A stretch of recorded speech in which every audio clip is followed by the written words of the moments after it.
প্রাকৃতিক বা মনুষ্য সৃষ্ট কারণ ছাড়াও বায়ু দূষণের আরও একটি অন্যতম কারণ মাটির উনুনের ধোঁয়া।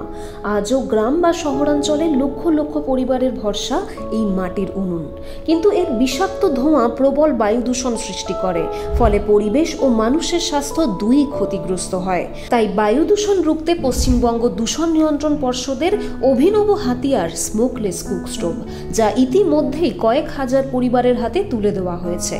সম্প্রতি রাজ্যের আরেক প্রান্ত রাঙামাটির দেশ পুরুলিয়া এবং বাঁকুড়ার কয়েকটি গ্রাম ও স্কুলের হাতে তুলে দেওয়া হয় এই অভিনব চুলা। 3টি ভিন্ন জায়গায় 3টি পর্বে অনুষ্ঠিত হয় এই চুলা বিতরণী অনুষ্ঠান। রামকৃষ্ণ মিশন লোক শিক্ষা পরিষদের সহযোগিতায় মিশনের আঞ্চলিক কার্যালয় আরণ্যকে প্রথম পর্বের অনুষ্ঠান আয়োজন করা হয়। এই অনুষ্ঠানে উপস্থিত ছিলেন রামকৃষ্ণ মিশন লোক শিক্ষা পরিষদের পক্ষ থেকে মহারাজ স্বামী শিব ভাবানন্দ এবং পশ্চিমবঙ্গ দূষণ নিয়ন্ত্রণ পর্ষদের চেয়ারম্যান ডক্টর কল্যাণ রুদ্র সহ পর্ষদের অন্যান্য আধিকারিকবৃন্দ। অতিথি বরণের মাধ্যমে অনুষ্ঠানের শুভ সূচনা হয়।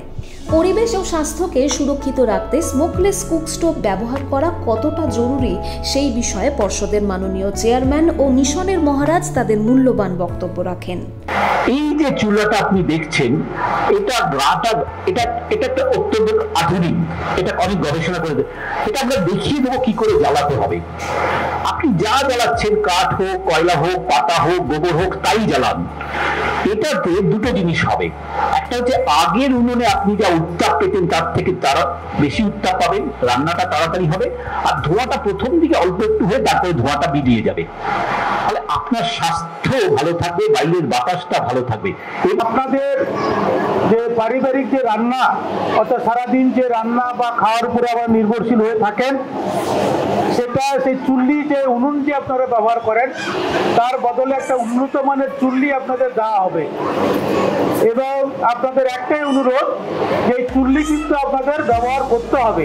সেদিন পুরুলিয়ার অযোধ্যা পাহাড় ও শান্তরি গ্রাম এবং বাঁকুড়ার মাদগোদা গ্রামের বেশ কিছু পরিবার ও স্কুলের হাতে তুলে দেওয়া হয় এই বিশেষ চুলাটি। পুরুলিয়ার অযোধ্যা পাহাড়ের প্রত্যন্ত গ্রামের বাসিন্দাদের পরিবেশ সম্পর্কে আরও সচেতন হয়ে ওঠার বার্তা দিয়ে শেষ হয় অনুষ্ঠানের প্রথম পর্ব। সেদিন অনুষ্ঠানের দ্বিতীয় পর্ব অনুষ্ঠিত হয় পুরুলিয়ার সিধু কানু বিরসা বিশ্ববিদ্যালয়ে। অনুষ্ঠানে উপস্থিত ছিলেন পর্ষদের চেয়ারম্যান ডক্টর কল্যাণ রুদ্র, ছিলেন বিশ্ববিদ্যালয়ের ভাইস চ্যান্সেলর প্রফেসর ধনঞ্জয় রক্ষিত সহ অন্যান্য অধ্যাপকবৃন্দ। অতিথি বরণ পর্ব দিয়ে অনুষ্ঠানের শুরু। একে একে অতিথিরা পরিবেশ সম্পর্কে তাদের সুচিন্তিত বক্তব্য রাখেন। আপনারা পারেন এই সমাজটাকে বদলে দিতে। ওভার ট্রিপসের কথাটা স্মরণ করুন যে আমি একটা যুদ্ধক্ষেত্রে দাঁড়িয়ে আছি। এই যুদ্ধে প্রকৃতিকে হারিয়ে যদি আমরা জয়ী হই, আমাদের অস্তিত্বটা আমাদের উত্তর প্রজন্মের জন্য থাকবে না। এরপর বিশ্ববিদ্যালয় সংলগ্ন এলাকার স্থানীয় বাসিন্দা ও কয়েকটি স্কুলের হাতে তুলে দেওয়া হয় স্মোকলেস কুক স্টোভ। শেষ অর্থাৎ এই অনুষ্ঠানের তৃতীয় পর্বের আয়োজন করা হয় বাঁকুড়া খ্রিস্টান কলেজে। সেই অনুষ্ঠানে উপস্থিত ছিলেন পর্ষদের chairman doctor Kalyan Rudra, senior scientist doctor Debashis Chakraborty, ছিলেন দ্য এনার্জি রিসোর্স ইনস্টিটিউটের সিনিয়র ফেলো অরিন্দম দত্ত সহ কলেজের অন্যান্য অধ্যাপকবৃন্দ। অতিথি বরণের পর শুরু হয় চুলা বিতরণী অনুষ্ঠান। সংলগ্ন এলাকার স্থানীয় বাসিন্দা ও বেশ কয়েকটি স্কুলের হাতে তুলে দেওয়া হয় এই চুলা।